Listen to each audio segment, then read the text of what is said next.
Bonjour pour cette nouvelle séance du séminaire Penser la pandémie, séance numéro 8. Nous accueillons Laurent-Henri Vigneault, qui a en 2019, historien, histoire moderne, chercheur en histoire moderne à l'Université de Bourgogne, et qui a publié en 2019 avec Françoise Salvadori, qui est là aussi pour notre discussion, ce livre écrit à deux mains, Antivax, la résistance au vaccin du XVIIIe siècle à nos jours. Il va donc nous aider à saisir ce mouvement dans une profondeur historique de 2 siècles. Je lui donne immédiatement la parole. Eh bien, merci à Arnaud Massé et à Patrick Giraudou pour cette invitation. J'ai essayé autant que possible, rarement en direct, mais au moins en différé, de suivre les différentes interventions qui avaient eu lieu jusque-là. À chaque fois, j'ai appris 1000 choses. Je trouve que vraiment, c'est un séminaire qui apporte beaucoup d'éclairage et qui mélange aussi beaucoup de choses. Je trouve que par rapport, je vais en parler un petit peu dans mon intervention ou dans la première partie, par rapport à ce foisonnement d'informations et de discours qui ont été tenus à l'occasion de cette crise du Covid, je trouve que vraiment le séminaire a une unité, et une rigueur que je trouve très, très appréciable. Voilà, là, je parlais en tant que spectateur, si on peut dire. Alors maintenant, aujourd'hui, c'est moi l'acteur, et je vais vous parler donc du sujet, de la rencontre, si on peut dire, de la galaxie anti-vax, avec de la nébuleuse anti-vax, avec un événement. Et cet événement, bien sûr, c'est l'émergence de ce coronavirus et la pandémie, terme qui était presque un terme technique il y a quelques semaines ou quelques mois, qui est devenu maintenant un fait d'actualité quotidien. Et c'est ça qui est intéressant, c'est de voir comment une opinion dont je vais vous montrer qu'elle est bien implantée depuis longtemps, qu'elle a des racines profondes, réagit face à une situation nouvelle, avec des choses un petit peu inattendues, au sens où il y a des rencontres, des points de rencontre qui pouvaient être un petit peu imprévisibles. Alors ce titre, la Saint-Vaccin, je ne l'ai même pas inventé. Vous allez voir que la conférence est construite sur un certain nombre de messages inscrits sur les réseaux sociaux, principalement Twitter. Et donc j'ai emprunté ce terme de la Saint-Vaccin, vous verrez pourquoi dans un instant. Cette image aussi, elle renvoie à un petit reportage qui avait été fait sur une manifestation anti-masque, et avec cette manifestante, donc je ne sais pas si vous avez vu cette séquence, mais elle est à voir parce que la manifestante en question, elle tend son panneau, on voyait phase 1, phase 2, phase 3, il y a tous les éléments, la vaccination, mais il y a aussi la 5G, il y a le dépistage, il y a le masque, et donc l'ordre mondial. Donc on a vraiment une combinaison d'arguments de type complotiste. Tous les anti-vaccins ne sont pas complotistes, et l'antivaccinisme et le complotisme, c'est pas la même chose, mais il y a des points de rencontre. Mais cette séquence, si vous ne l'avez pas vue, je vous incite à essayer de la retrouver d'une manière ou d'une autre, parce qu'à la fin, un journaliste s'approche de cette dame, il interroge, et elle ressort tout son discours, et à la fin de son discours, elle se tourne vers le journaliste en rigolant. C'est-à-dire qu'elle montre, elle lui dit quelque chose comme « vous ne croyez pas ?» et elle rit. Donc il y a une question qui se pose autour de... Bon, je ne suis pas psychologue, je ne suis même pas sociologue, mais de toutes ces idées-là, il y a une question qui relève de la sincérité de l'opinion. Qu'est-ce que ça veut dire s'engager? Qu'est-ce que ça veut dire, en fait, ça c'est une question qu'on s'est vraiment posée dans le livre, qu'est-ce que ça veut dire être anti-vaccin en réalité? Quand je refuse un vaccin, qu'est-ce que je refuse? Voilà, c'est une question, c'est la question qui est derrière. Et le fait qu'il y ait ce petit sourire, cette petite distance, est pour moi la preuve, d'une certaine manière matérielle, de ce décalage entre le discours et la pensée. Ça ne veut pas dire que la pensée ne peut pas être radicale, mais elle ne concorde pas forcément toujours exactement avec ce qui est dit, ni les arguments qu'on estime être ceux qui doivent être mis en avant. Alors, pour cette conférence, donc j'ai prévu de faire 3 temps. Un temps qui va être le livre et son actualité. Donc ça, c'est une sorte de petite expérimentation, on va dire, psychosociale. C'est le chercheur qui a publié un livre 1 an auparavant. Qu'est-ce qui se passe au moment où la pandémie arrive et donc touche le monde entier? Comment l'opinion réagit, et surtout comment les journalistes, par exemple, réagissent. Bon. Donc c'est une sorte de petit récit de comment j'ai vécu l'épisode vis-à-vis de mon champ de spécialité. Le deuxième temps, c'est que je vais essayer de dire très rapidement le contenu du livre concernant la dimension historique de l'antivaccinisme et ses racines profondes. Et le troisième temps, c'est que je vais essayer de montrer comment certains des arguments antivax se sont recyclés, ont muté, même puisqu'on est dans le cadre de la génétique, ont muté, comment le virus antivax a muté pour s'adapter à la crise Covid. Donc on va voir ça dans un troisième temps. Alors le livre est paru en janvier 2019. On l'a conçu avec Françoise Salvadori qui est connectée avec nous comme non pas une enquête sociologique, n'étant sociologue ni l'un ni l'autre, ni une enquête d'opinion, ni même une enquête psychologique ou une étude psychologique ou anthropologique. Il y a eu des tas d'études sur les anti-vaccins, y compris des études anthropologiques, folkloristes, comme on dit dans la Nord-Amérique. Notre projet était d'une certaine manière plus modeste. Il s'agissait de faire en gros un guide pour la recherche, c'est-à-dire qu'on a réuni les résultats, si on était dans le cadre des sciences entre guillemets dures, on dirait méta-analyse, on a réuni les résultats de plusieurs études sur cette question, sur un temps long, c'est-à-dire depuis l'introduction de la méthode, la fin du XVIIIe siècle, mais même au-delà, puisqu'on est remonté à la pratique de l'inoculation, introduite en Europe dans les années 1720, comme on va le voir dans un instant. Donc une période longue, avec une dimension historique et une dimension contemporaine, et donc ça veut dire aussi deux parties, une partie historique, 5 chapitres, et une partie thématique qui concerne plutôt la période contemporaine, on va dire depuis le début des années 2000, la partie historique s'arrêtant à peu près à la fin des années 90, qui elle est une partie thématisée, alors que bien sûr la partie historique est une partie construite sur une chronologie. Donc la promotion du livre, si on peut dire, s'est bien passée, parce qu'évidemment, il y avait un contexte favorable, et puis c'est un sujet qui globalement intéresse.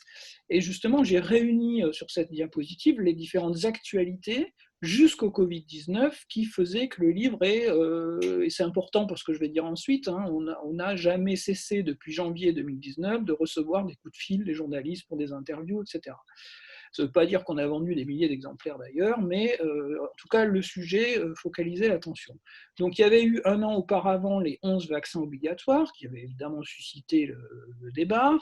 Il y a eu aussi la mobilisation des Gilets jaunes depuis la fin 2018 et donc au début 2019, avec des revendications qui n'ont pas été retenues finalement, mais dans le premier programme des Gilets jaunes établi au mois de novembre-décembre 2018, il y avait un volet anti-vax, finalement qui n'a pas été repris dans la plateforme qui a été, si vous voulez, soutenue à l'échelle nationale, sans compter le fait que le mouvement des Gilets jaunes est un mouvement assez éclaté.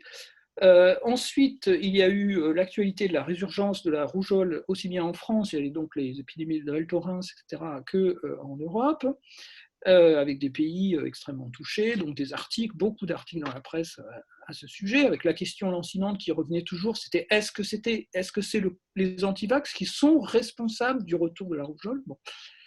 Et également, au printemps 2019, la campagne des européennes. Alors pourquoi la campagne des européennes était d'une certaine manière porteuse ? Parce qu'il y avait toujours la question qui s'est renouvelée à nouveau, enfin qui s'est reproduite à nouveau à l'occasion des municipales cette année, de la perméabilité de certains courants écologiques, y compris de certains responsables du courant écologique, avec les thématiques anti-vax. Et enfin, donc le Covid-19 qui lui apparaît comme évidemment un élément, un moment de crise qui devrait susciter une appétence, ou en tout cas une avidité, une recherche frénétique du vaccin, ce qui est en train de se passer. Donc c'est exactement ce que nous vivons en ce moment. D'une certaine manière, tout le monde espère un vaccin, sauf ceux qui n'aiment pas les vaccins. Bon, on pourrait dire ça comme ça si on voulait produire un discours un peu trivial. Alors, dans le livre, nous avons isolé 4 grands thèmes qui sont, à l'échelle historique, jusqu'à aujourd'hui, des arguments majeurs de la doctrine, ce qu'on pourrait appeler la doctrine, on pourrait dire les doctrines, mais enfin disons, de la doctrine anti-vax. il y a une dimension, si on veut, religieuse, qui tourne autour de la prédestination et du destin. C'est-à-dire, Dieu a voulu que j'ai cette maladie, c'est pas à moi de décider que je dois m'abstenir d'avoir cette maladie, et puis de toute façon, c'est le livre de Job, si Dieu a décidé de m'éprouver par une maladie, c'est parce que ou je le mérite, ou bien même si je ne le mérite pas, c'est que j'ai quelque chose à obtenir de cette maladie. Vous voyez, donc une dimension sur c'est mon destin d'attraper cette maladie, donc je n'ai pas de raison artificiellement d'essayer de m'en prémunir. Un deuxième argument qui est un argument naturaliste, qui est d'une certaine manière une forme de sécularisation du premier, qui consiste à dire la nature est bonne, elle fait bien les choses, donc si par exemple les maladies existent, c'est pour permettre aux individus, alors il y a certains qui promeuvent des théories horrifiques, hein, comme l'élimination des plus faibles, etc., mais sans aller chercher ça, évidemment, on peut trouver aussi des logiques qui sont simplement la maladie me rend plus fort, elle va renforcer mon système immunitaire. C'est bon que les enfants aient des maladies quand ils sont petits, parce que ça leur permet d'être grands. La maladie est un rite de passage, etc. Donc tout ça, tout un discours naturaliste qui oppose une nature qui fait bien les choses globalement face à l'homme qui, par l'artifice, hein, par la culture, lui, forcément, au contraire, fait mal les choses, produit du mal, blesse, etc. Donc le vaccin est typiquement ce geste artificiel qui est contre nature. Un troisième type d'argument qui est celui de l'alterscience. Alors le terme peut être discuté, mais ça signifie en gros que un certain nombre de gens qui se disent contre les vaccins ne croient pas aux règles de la science, des sciences biologiques, aux principes, par exemple, évidemment, puisque la vaccination repose là-dessus, sur le fait que les maladies puissent être engendrées par la rencontre entre l'organisme et un microbe. Donc il y a tout ce rejet de la biologie, de la microbiologie, un rejet aussi des règles de l'immunologie commune, et ça peut prendre beaucoup d'aspects. Hein. Ce champ de l'alterscience est très vaste, mais en même temps il est cantonné à tous ceux qui peuvent produire un discours parascientifique, voire scientifique, dissident. Donc ça, c'est généralement dans le milieu des médecins, etc. C'est d'ailleurs eux qui portent le mouvement. Très souvent, les leaders de l'antivaccinisme à toutes les époques sont des médecins, parce qu'ils produisent justement ce discours alter-scientifique. Donc, c'est une expression qu'on a empruntée à Alexandre Moatti, que je renvoie à son livre pour plus d'explications. Et enfin, il y a une dimension politique, c'est-à-dire qu'évidemment, le vaccin, ce n'est pas n'importe quel médicament, puisque c'est un médicament que l'on peut imposer par la loi.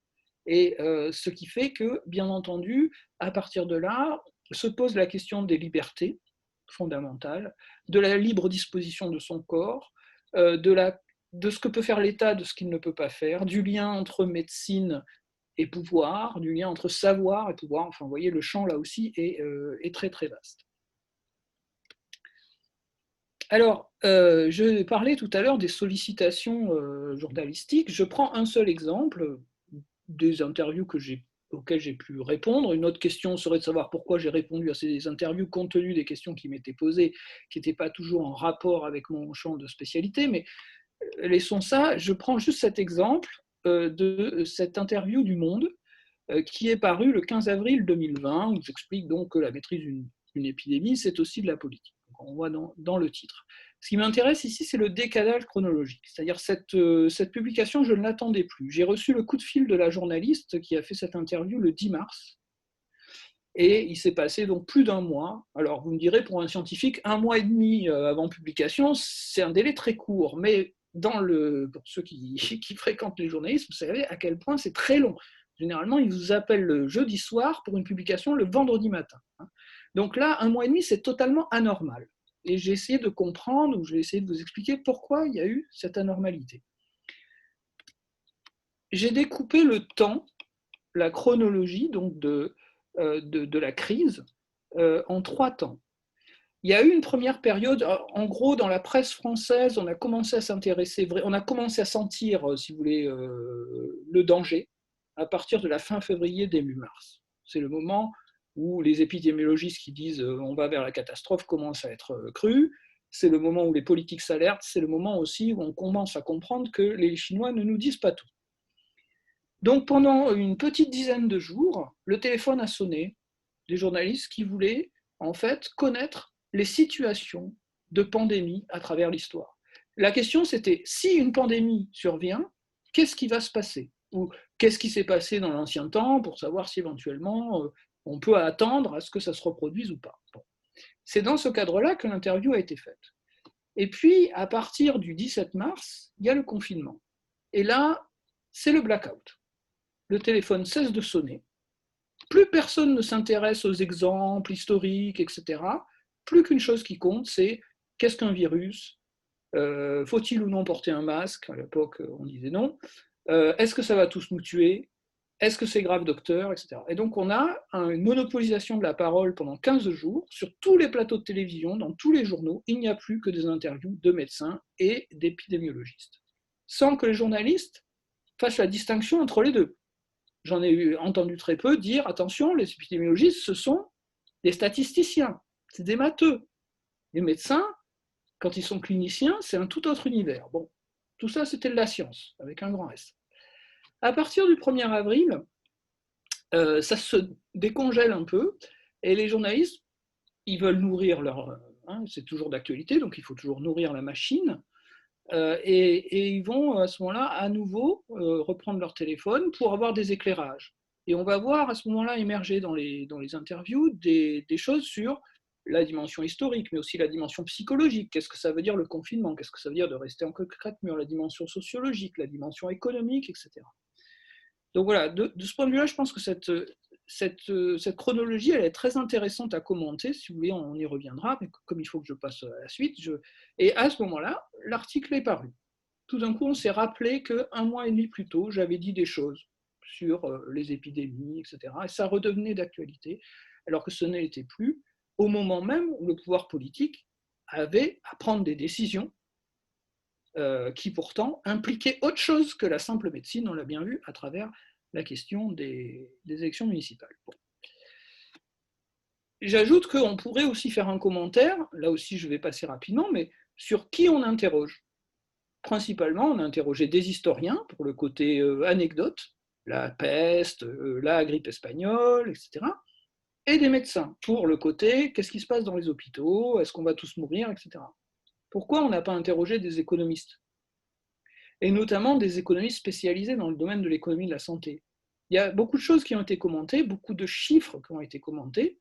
Ceci, on pourrait y passer un quart d'heure là aussi, mais je ne l'ai pas.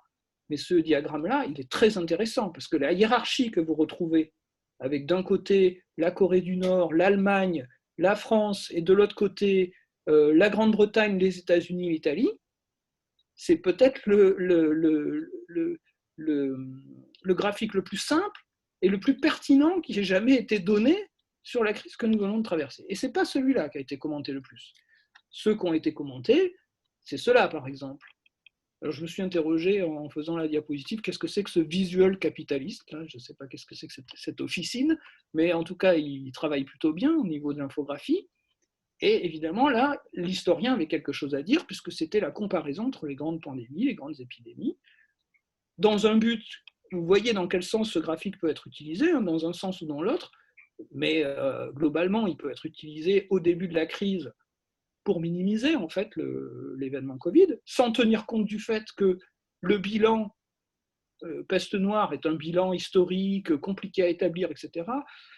Le bilan grippe espagnole, un peu plus précis parce qu'on est un peu plus proche dans le temps, mais le bilan Covid, vous voyez à combien il est, hein, 100 000. C'est-à-dire on ne s'interroge pas sur la dynamique. C'est un élément statique qui sert de preuve et on ne s'interroge pas sur mais le Covid, est-ce que potentiellement il peut finir comme la grippe espagnole ou pas? Bon, il y a des réponses à ça, évidemment, vous savez bien, mais le grand public, il ne sait pas. Bon. Autre diapositive que je mets plutôt à titre anecdotique, c'est la diagonale du vide ou la ligne Saint-Malo-Genève. J'ai pris, c'est une copie d'écran, ça, j'ai pris mon téléphone et j'ai pris la photo en même temps que je regardais la télé. Les premiers clusters. Là, je rêvais qu'il y ait un géographe sur le plateau pour dire mais regardez ce que vous avez sous les yeux. C'est cette ligne-là de partage, les historiens, les géographes, ils la connaissent par cœur. Et puis les journalistes, eux, ils étaient comme une poule 80 couteaux face à cette image. Ils ne comprenaient pas pourquoi c'était les gens de l'Est il fait plus froid ou il mange trop de pommes, et enfin c'est plutôt les Normands qui mangent des pommes, mais pourquoi? Bon. Donc c'est intéressant, je vous montre tout ça parce que, encore une fois, dans ce que j'ai écouté, j'ai construit mon intervention aussi dans ce que j'ai écouté des séances précédentes. Et il y a une chose qui est souvent revenue, c'est encore une fois la complémentarité, qu'est-ce que les gens ont à dire les uns par rapport aux autres, est-ce que les SHS peuvent apporter aux sciences de la nature, inversement, quel discours peut être porté, quel discours est audible, etc. Donc vous voyez, là, vous avez typiquement, on cherche à analyser cette carte en termes médicaux qui n'a rien à nous dire, et on ne l'analyse pas en termes géographiques, alors que... Voilà. Bon. Alors on en vient maintenant au deuxième point, qui est celui de l'antivax historique. Pour ça, c'est un peu le résumé du livre. Vous m'en excuserez, mais vous me montrez des belles images pour essayer d'avoir en tête un petit peu les arguments qui sont derrière. Bon, alors tout commence avec l'introduction de l'inoculation variolique par Lady Montagu dans les années 1720. Elle ramène la pratique de l'Empire turc de Constantinople, où elle l'a vu les femmes dans les hammams procéder à cette inoculation. Elle s'en inspire, elle a elle-même perdu un frère qu'elle aimait tant, et elle a été défigurée par la variole elle-même. Elle a attrapé la variole en même temps que son frère, etc. Bon, donc elle introduit le procédé. Ce procédé, évidemment, introduit par une femme venant d'une terre exotique, il ne fait pas l'unanimité. Ici, il y a un célèbre passage de la 11e lettre philosophique de Voltaire, où Voltaire fait l'éloge de Lady Montagu, et il indique cette chose qui peut-être est fausse d'ailleurs, mais on ne sait pas trop, mais en tout cas ça correspond bien à ce que Voltaire a envie de dire. Son chapelain eut beau lui expliquer que l'expérience n'était pas chrétienne, etc., elle était une femme des Lumières, et comme femme des Lumières, elle osait aller vers cette découverte.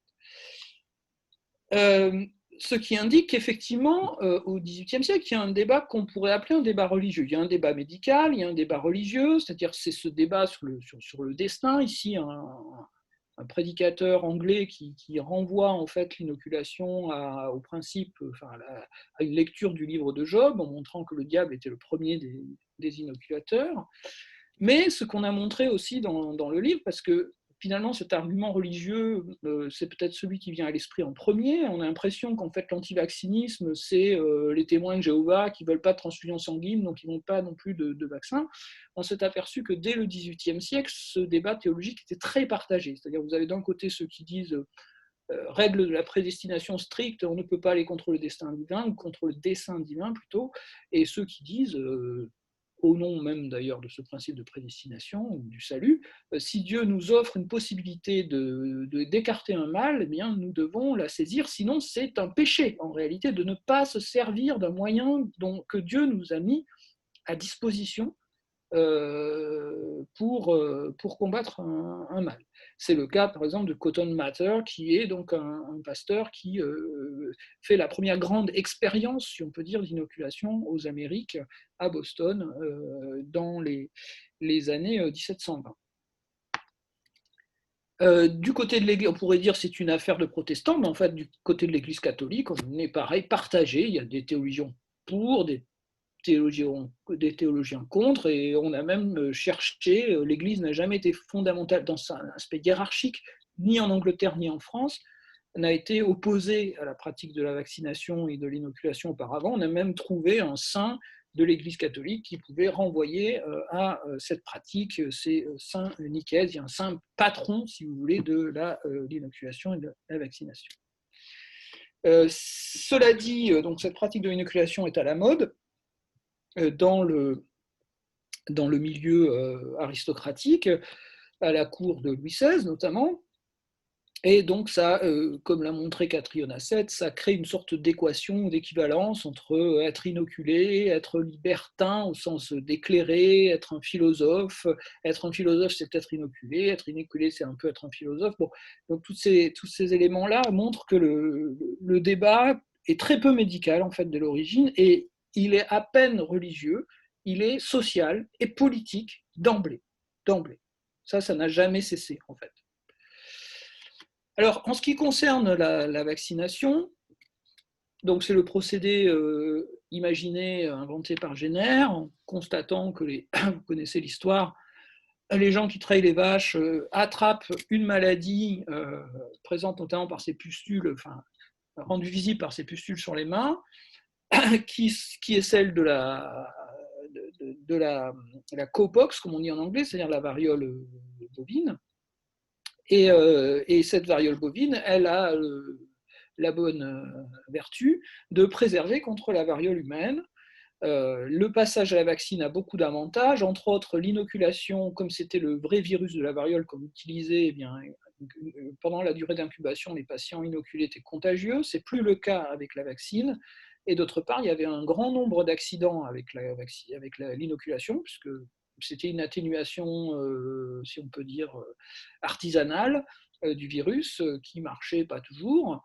Pour la vaccine, il y a assez peu d'accidents en tant que tels. Par contre, il y a des accidents associés, notamment le fait qu'on utilise de la lymphe tirée d'un enfant, c'est un sujet qu'on appelle vaccinifère, et si cet enfant porte d'autres germes, comme par exemple celui de la syphilis, on est susceptible de transmettre la syphilis d'un enfant à l'autre, ce qui quand même pose un petit problème de santé publique. Alors après, on peut dire les révolutions de la fin du XVIIIe siècle, après le siècle des Lumières, le discours religieux a un petit peu changé de camp, il s'est métamorphosé. On va voir plutôt ce naturalisme prendre le pas sur le discours proprement religieux et une inversion en fait du discours religieux, avec l'idée que finalement, et ça on le retrouve jusqu'à aujourd'hui, il y a un des comptes anti-vax les plus déterminés, si on peut dire, sur Twitter, qui s'appelle Église de vaccinologie. Donc ce discours-là, une sorte de discours anticlérical retourné, si on peut dire, présente la vaccination comme une superstition, une doctrine, un dogme en fait médical qu'il faut combattre au nom de la liberté de penser, et donc de la liberté, cette fois-ci non pas religieuse, mais médicale, doctrinale, si on peut dire. Et ici, vous avez donc une association entre la vaccination et le veau d'or. Évidemment, le lien est facile à faire, puisqu'il y a ce jeu de mots, si on peut dire, sur le veau. Ça peut donner aussi l'illusion sur laquelle la vaccine risque de polluer les individus au point de les transformer en vaches, ce qui est illustré par une très célèbre gravure peinte qui est celle de Gilles Rey, donc de 1802, où on voit des personnes fraîchement vaccinées qui voient des petites bâches pousser au lieu de l'incision, donc caricaturiste anglais. Le caricaturiste en lui-même n'est pas forcément un anti-vax, mais il joue sur cette peur, en fait, sur cette peur qu'on a appelée dans le livre la peur de minotorisation, hein, c'est cette pollution en fait de l'organisme par des humeurs animales, et en l'occurrence par les humeurs bovines. On pourrait évoquer aussi, mais encore une fois, je passe rapidement, le lien entre la vaccination comme une science masculine qui s'attaque d'une certaine façon, et ça c'est déjà vrai à l'époque de l'inoculation avec Lady Montagu, etc., qui s'attaque au corps féminin et au corps de l'enfant. Le corps de l'enfant étant une sorte d'extension du corps féminin. Donc d'un côté, on a la loi, la société, l'ordre, le politique masculin, et de l'autre côté, on a la famille, la femme, l'enfant et le temple familial, le corps féminin. D'où les mesures prises notamment en Angleterre qui sont très mal vécues de tyrannie vaccinale au moment où les pays commencent à se mettre à rendre la vaccination obligatoire. Donc d'abord la Bavière, puis la Suède, puis l'Angleterre. C'est surtout la loi anglaise de 1853 qui a servi de modèle, ou en tout cas qui a été marquante parce que c'était le premier grand pays à adopter cette législation très contraignante, notamment qui imposait la vaccination dans les workhouses, c'est-à-dire dans les maisons d'assistance. Et c'est là que la résistance s'est vraiment construite en fait contre cette obligation vaccinale entre guillemets faite aux pauvres. Alors, les antivax se sont structurés à partir de là en ligues puissantes. Les Anglais sont les premiers à avoir constitué des associations anti-vaccins avec des procédés tout à fait étonnants. Donc tout ça, c'est tiré du livre merveilleux de Nadia Durbar, où on apprend par exemple que pour motiver l'antivaccinisme des mères, les antivax, quand ils apprennent la naissance d'un enfant, ils envoient immédiatement une lettre de faire-part félicitant pour la naissance et avec un dessin très explicite sur le fait qu'il va falloir combattre, empêcher le vaccinateur d'entrer dans la maison.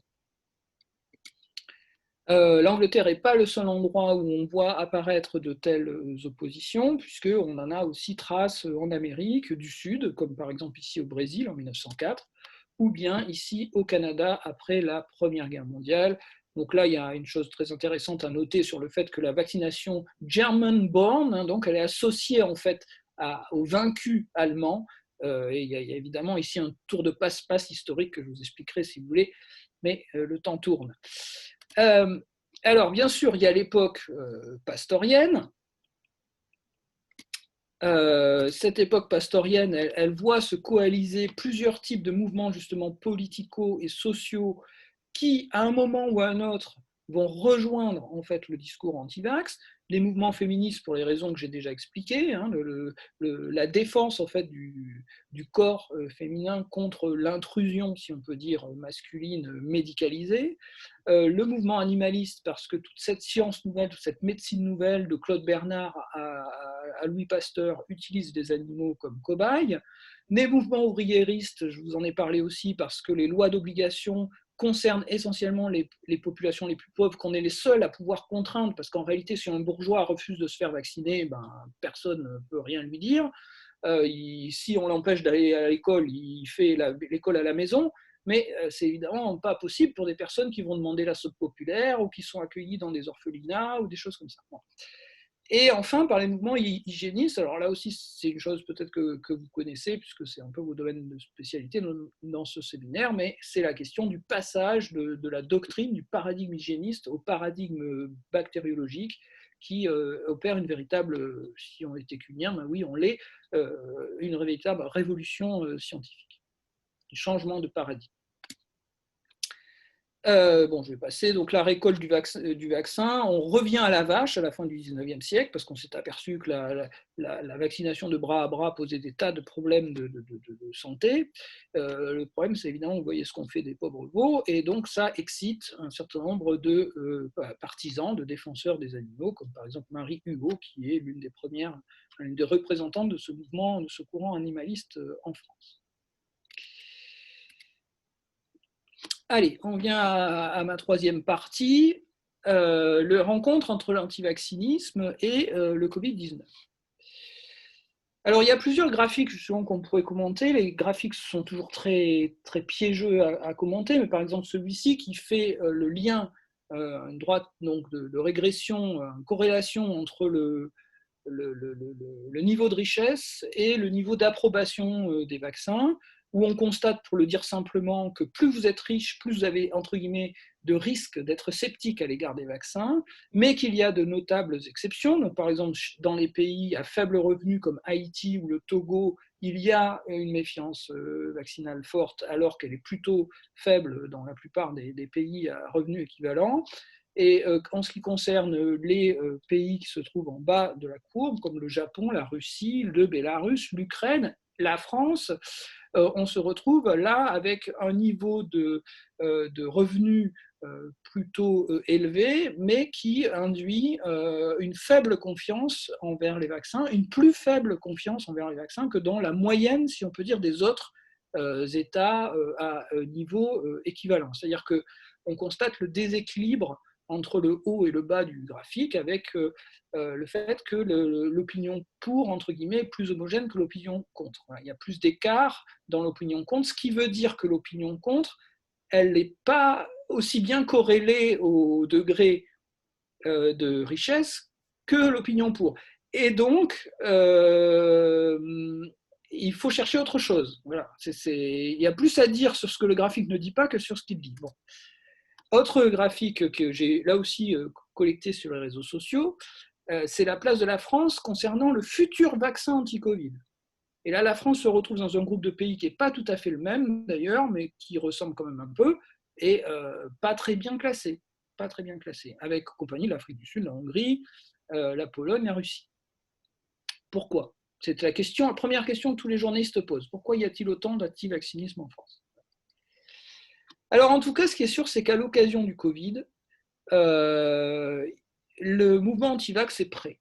Il est prêt à fournir de la propagande, il est prêt à fournir du discours. Regardez par exemple ici une photo prise dans une hall d'immeuble avec un tract qui de toute évidence était déjà prêt et auquel il a fallu juste rajouter un petit en tête, nos décideurs avancent une vaccination massive, etc., qui actualise en fait le discours, mais tout le discours qui s'intitule « Le saviez-vous », c'est le discours anti-vax classique, qui est ici recyclé.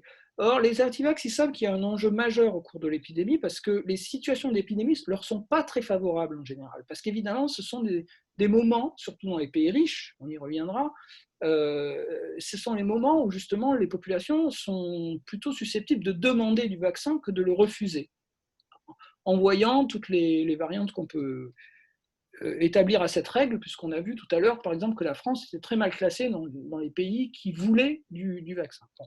Mais en tout cas, tout est prêt, et il faut jouer sa carte, quoi qu'il arrive. C'est la situation, même si elle n'est pas forcément très favorable, elle est quand même une situation dans laquelle on parle de vaccin, et quand on parle de vaccin, on peut parler d'anti-vaccin.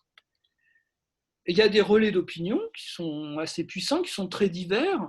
Aux États-Unis, Robert Kennedy Jr., qui est un des ténors de l'antivaccinisme américain. En France, donc, vous voyez que là aussi c'est une copie d'écran, puisque le tweet a été retiré à la suite d'un débat interne au Vert, où en gros, si j'ai bien compris, Yannick Jadot a demandé à Michel Rivasi de retirer son tweet. Bon. Vous voyez aussi la teneur du tweet, parce que quand on interroge Michel Rivasi sur son antivaccinisme, il dit « moi je ne suis pas anti-vaccin, je me pose des questions ». Donc vous voyez le contenu du tweet qui est vraiment sur ce registre-là. Et puis vous avez des personnages plus, je ne sais pas s'il faut dire médiatiques, comme Booba, donc, qui reproduit un lien vers le film de Wakefield, Vaccine, donc, qui tout en annonçant à ses suiveurs, à ses followers, que le lien ne va sûrement pas rester très longtemps, donc on est un peu dans la théorie du complot.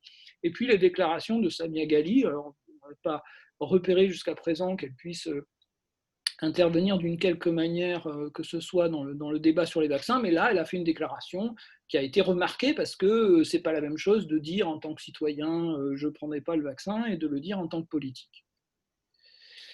Donc les relais d'opinion sont là, les idées sont là, les relais d'opinion sont là, ils peuvent compter sur la parole, de toute façon va circuler, grâce aux réseaux sociaux encore plus.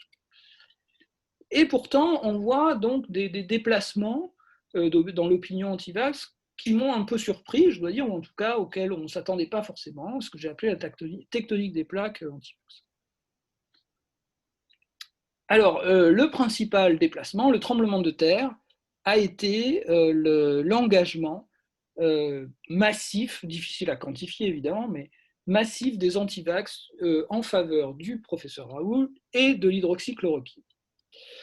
Donc là, vous avez à gauche un des célèbres représentants de ce qu'on pourrait appeler l'antivaccinosphère, qui défend le principe de l'hydroxychloroquine. Au milieu, donc on vous explique, il récuse la chloroquine, il faut que les labos se fassent un maximum d'argent, etc. On reviendra sur cet argument. Et à droite, vous avez donc le complot Bill Gates, on y reviendra aussi, à côté duquel on essaye de persécuter le pauvre Didier Raoult. Il y a une inversion des valeurs. Donc ici, en fait, le vaccin est mis comme un danger plus grand que l'hydroxychloroquine. Alors ce professeur Raoult, on pourra en discuter tout à l'heure, il n'était pas inconnu, on l'a même cité dans le livre, non pas comme anti-vax, puisqu'il ne l'est pas, mais par le fait qu'il a publié en 2018 un livre, La vérité sur les vaccins, dans lequel il explique qu'il y a un certain nombre de vaccinations qui sont inutiles et d'autres qui seraient très utiles et qui ne sont pas faites, et donc où il met en cause en fait directement son axe est un axe politique, et on le voit dans les arguments aussi qui sont développés dans l'interview de Paris Match, qui reprennent des arguments médicaux et politiques. Il mélange toujours les deux, vous avez remarqué ça bien sûr. Hein. C'est un savant mélange chez le professeur Raoult de politique et de médecine, de vérité scientifique, parfois hésitantes, et d'arguments qui sont des arguments politiques. Donc c'est la raison pour laquelle il est apprécié, ça j'ai eu l'occasion à plusieurs reprises de le constater, il est apprécié dans la sphère anti-vax, parce que c'est le médecin qui ose dire que les vaccins, c'est pas toujours safe, que les vaccins, ça marche pas toujours, que certains vaccins sont inutiles. Donc il brise en fait le discours tout fait. Voilà, c'est pour ça qu'il est apprécié, et non pas du tout, bien sûr, comme un leader anti-vacciniste, ce qu'il n'est pas. Alors là, j'en viens à un point important, même si on est presque censé être à la fin, mais en tout cas, je vais prendre 5 minutes de plus. Sur les arguments principaux de l'antivaccinisme, que je vous ai déjà présenté quand je vous ai dit les axes de notre livre. La question qui en fait qui sont les extensions, si vous voulez, contemporaines. La question de la spéculation, la question de la prise de corps, c'est-à-dire la dimension politique. Spéculation, c'est l'aspect économique, on pourrait résumer ça par l'argument Big Pharma. L'alterscience, une autre immunologie est possible. La pollution, un thème très fort dans le discours anti-vax à travers les âges. Et le thème du destin ou du dessein divin. Or, qu'est-ce qui se passe quand on rajoute HCQ à l'équation anti-vax? Eh bien, il se passe cette chose un peu surprenante, c'est que d'abord, la question du destin disparaît, puisque que je prenne un vaccin ou que je prenne un médicament, je vais contre le destin. Si j'étais envie de me laisser mourir ou d'affronter, comme le disent certains anti-masques, tant pis si je tombe malade, tant mieux même si j'attrape la maladie, etc. Bon. Il n'y a pas ce discours-là, parce qu'il demande à ce qu'on soigne avec le protocole Raoult. Et fatalement aussi, ce qui disparaît, c'est la dimension pollution, puisque l'hydroxychloroquine, comme tous les médicaments, est une substance toxique. Donc ici, on va choisir une substance toxique contre une autre qui est supposément le vaccin, qui n'est pas là d'ailleurs, mais enfin bon. C'est le fantasme anti-vax, c'est que on va nous imposer le vaccin parce qu'on n'a pas voulu soutenir Raoult. Or, en fait, on s'aperçoit en regardant un petit peu dans le détail que le dessein divin et la pollution, ils n'ont pas complètement disparu. Par exemple, l'hydroxychloroquine va être présentée comme une substance qui n'est pas toxique.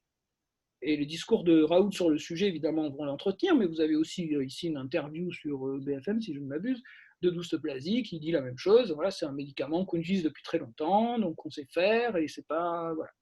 Donc on minimise en fait le danger toxicologique de l'HCQ pour pouvoir tenir le discours anti-vaccin qui n'existe pas encore.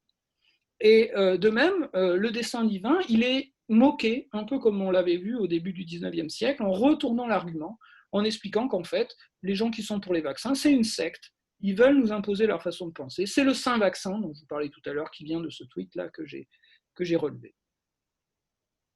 Donc vous voyez que les deux arguments, ils n'ont pas totalement disparu. Ils ont quand même majoritairement disparu, mais ils sont retravaillés, on va dire. Mutés. L'antivax, le virus antivax a muté pour s'adapter à la polémique du moment qui était celle de la Covid et de l'HCQ. Bon, il y a quelques ratages que je signale ici avec ce tweet. Donc, le Sénégal, le traitement par chloroquine va se poursuivre après des résultats encourageants et malheureusement, l'illustration qui est choisie, c'est celle d'une vaporisation qui n'aspire pas du tout la confiance. Moi, je n'ai pas du tout envie que ce bonhomme vienne chez moi avec son fumigateur là, pour m'asperger de chloroquine. L'alterscience est là, chez les militants les plus durs. Donc, si j'ai reproduit un tweet de quelqu'un qui n'est pas dans la sphère anti-vax, donc c'est pour ça que j'ai gardé son nom, mais qui fait part d'un avis d'un anti-vax suisse qui dit, en fait, le lien, ça c'est un classique des anti-vax, le lien entre la maladie et le virus n'est pas prouvé. Bon, là, on est dans l'alterscience, mais comme je vous l'ai dit plusieurs fois, cet argument-là, il est pour happy few. Bon. En revanche, on va en trouver une forme triviale d'alterscience. C'est le vaccinologue ou l'épidémiologue contre le praticien. Donc ici, ce montage qui n'a fait que 73 retweets, je trouve que c'est mal payé parce que l'image est fabuleuse. Je ne sais pas si ça a été travaillé vraiment ou si c'est un hasard, mais cet individu en costard-cravate qui a l'air de donner un ordre face à un personnage en blouse blanche qui baisse les yeux, c'est une image extraordinaire.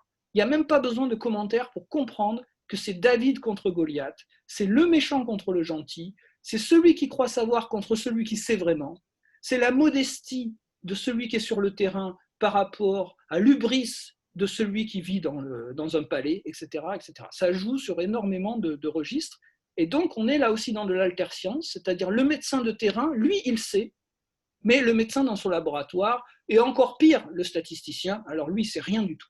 Bon. où il nous embobine. Alors bien sûr, il y a les arguments de Big Pharma, je vais peut-être aller plus vite là-dessus, puisque encore une fois, le temps est écoulé. Le classique, donc pourquoi on ne veut pas du remède du professeur Raoult? C'est parce qu'il ne coûte rien, alors que les antiviraux de Gilead, eux, ils coûtent 12 000 € la boîte, et donc voilà. On est habitué à cet argument. Il se complexifie ou il se durcit avec un argument complotiste, donc d'une infirmière qui signe un petit mot à la main. Tout ça est très mis en scène, hein, avec que Dieu vous garde à la fin, on retrouve le discours religieux. Donc il y a un complot en dimension internationale, la source, c'est une source policière, donc il faut croire, et ça finit par ne vous faites pas dépister. Ça aussi, ce message-là, je n'ai pas le temps de le commenter plus longuement, mais c'est un véritable chef-d'œuvre d'un point de vue de l'argumentation, des crochets que ça lance sur l'opinion pour essayer de ramener l'opinion générale à une dimension plus complotiste. Donc on arrive à la marge en fait des discours anti-vax les plus durs. Il faut voir ça comme une sorte de profondeur, de couche. Vous pouvez être dans le doute. Est-ce qu'on me dit tout? Est-ce que le vaccin c'est tellement... Est-ce qu'il est si sûr que ça, ce vaccin? Est-ce qu'on va le fabriquer très vite? Est-ce qu'il sera efficace, etc. Et vous descendez petit à petit vers des sphères de plus en plus profondes de complotisme dans lequel vous allez imaginer un véritable scénario d'extermination, donc ici associé aux populations africaines, avec un méchant blanc en blouse blanche qui vient vacciner les enfants et qui est arrêté par cette mère courageuse. Ou alors là, je vous laisse lire le message, je n'ai pas besoin d'en dire tellement plus. Les Mao nazis de Xi développent des armes bio, donc on est dans le complot de l'arme biologique avec les installations de Veil-Buzyn. Les mots ne sont pas dits au hasard, on choisit ces noms parce qu'ils sont juifs.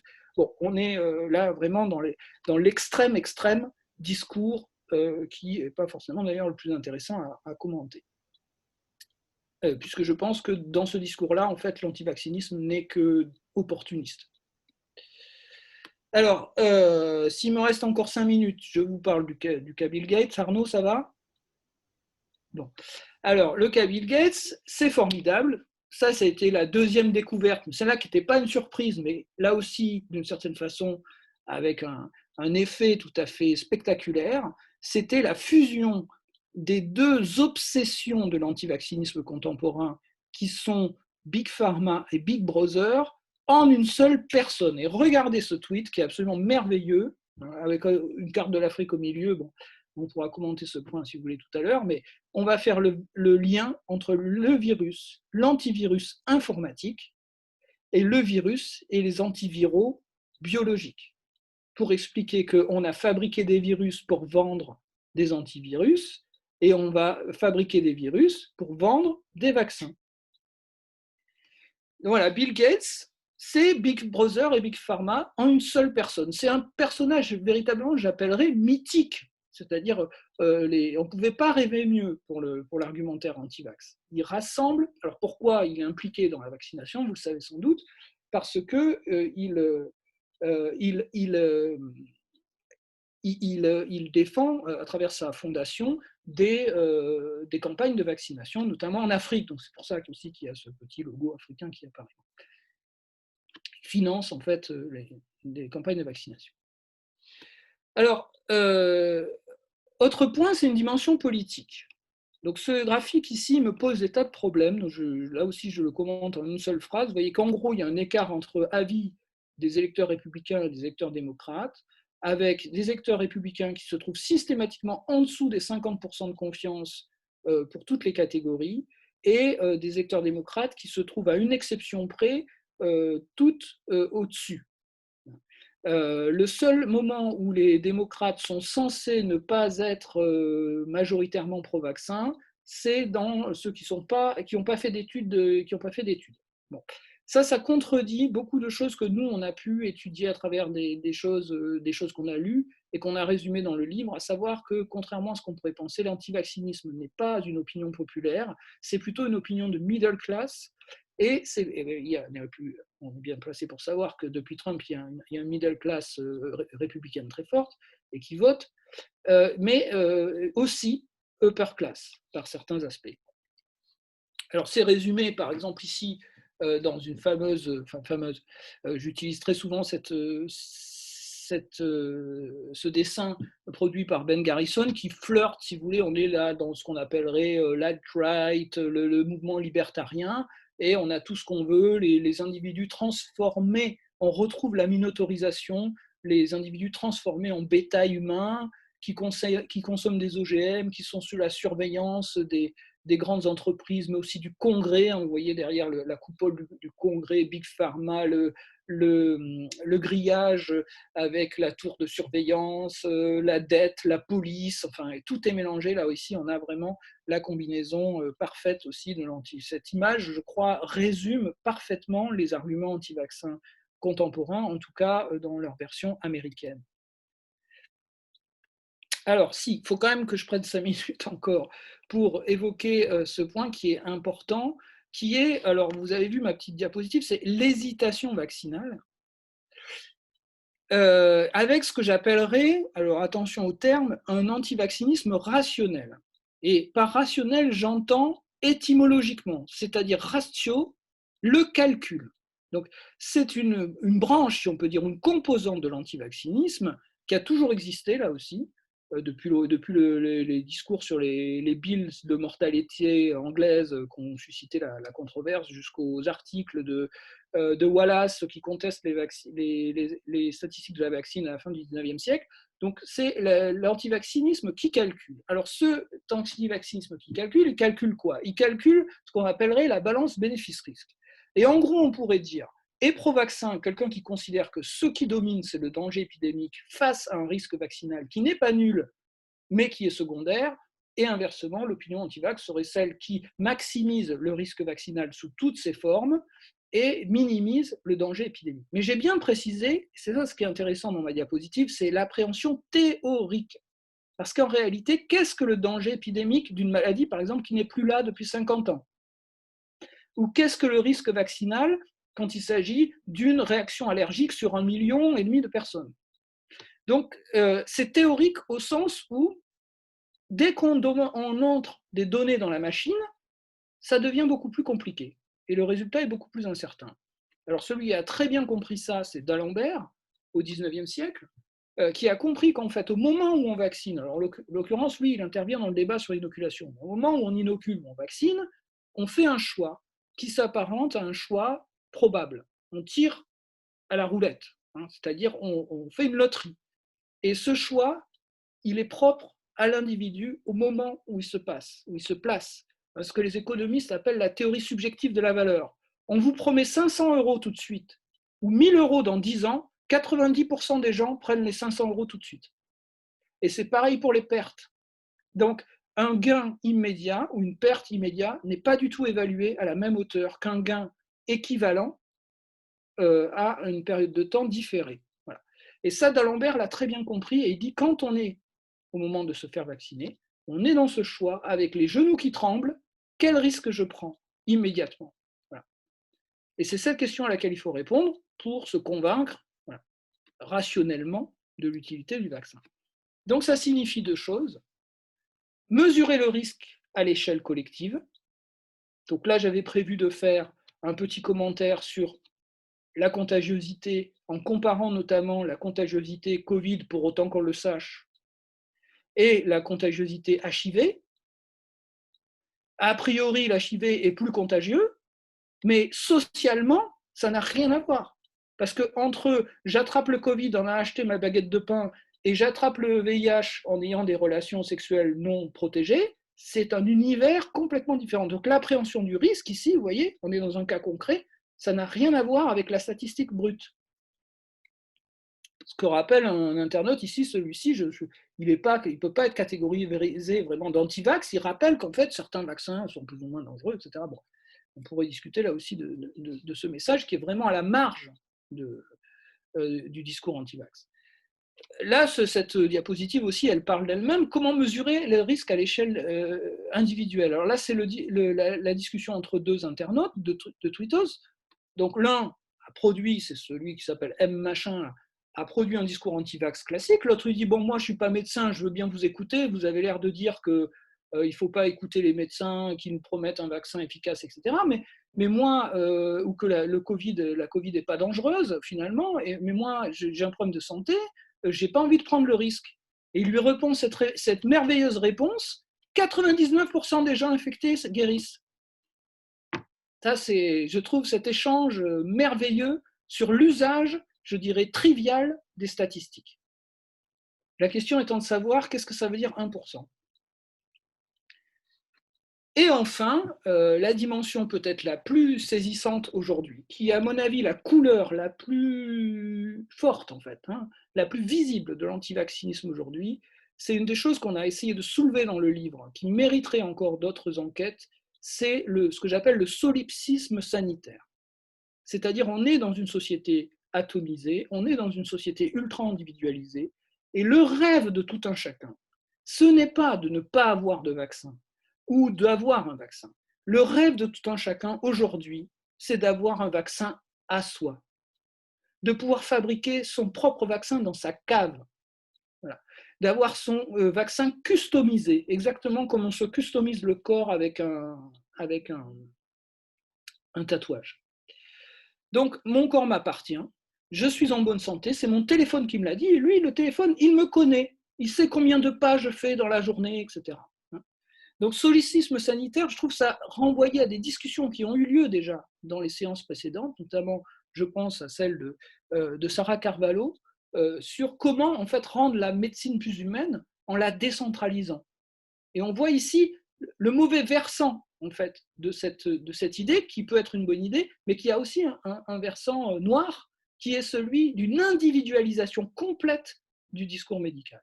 Et les antivax, je pense qu'aujourd'hui, ce qui les caractérise le plus, c'est qu'ils sont à l'avant-garde de ce discours du « ma grippe n'est pas ta grippe ». Mon médicament ne sera pas ton médicament. Moi, je veux pouvoir choisir mon médicament qui me conviendra à moi, comme j'adapte mon régime à mon corps, qui m'appartient. Dernière piste, allez, j'arrête là parce que sinon je vais vraiment beaucoup dépasser, c'est la convergence qu'on a vue apparaître entre les discours anti-vax et les discours anti-masques. Là aussi, c'est très révélateur à mon avis sur ce qu'est l'antivaccinisme aujourd'hui comme opinion. Je renvoie à ce que j'ai dit au début de la conférence à propos du sourire en coin de la dame qui dit « vous ne croyez pas ?»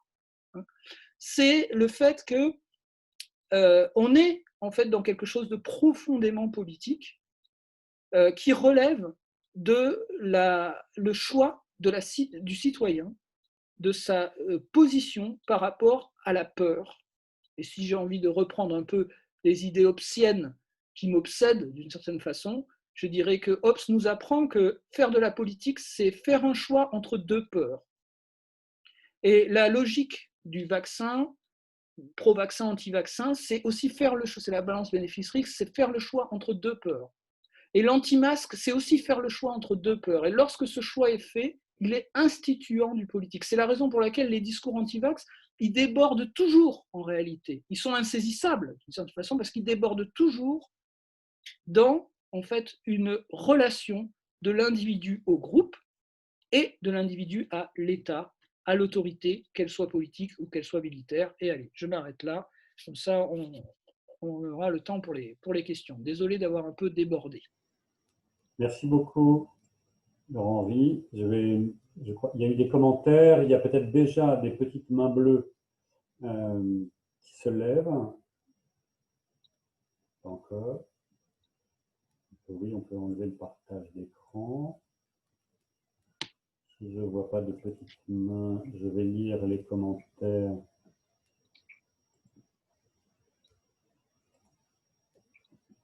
Personne ne veut poser la première question. Dans les commentaires. Dominique a fait des commentaires en notant qu'en Franche-Comté, le succès de la variolisation a eu le soutien de l'Église. Le succès de la variolisation est passé par le soutien de l'Église. Un archevêque éclairé a enjoint les curés de campagne de conseiller cette pratique à leurs ouailles. Parallèlement, ça a été la première vraie étude d'épidémiologie et de santé publique. Toujours pas de petite main bleue. Ah, si, Patrick. Je te donne la parole.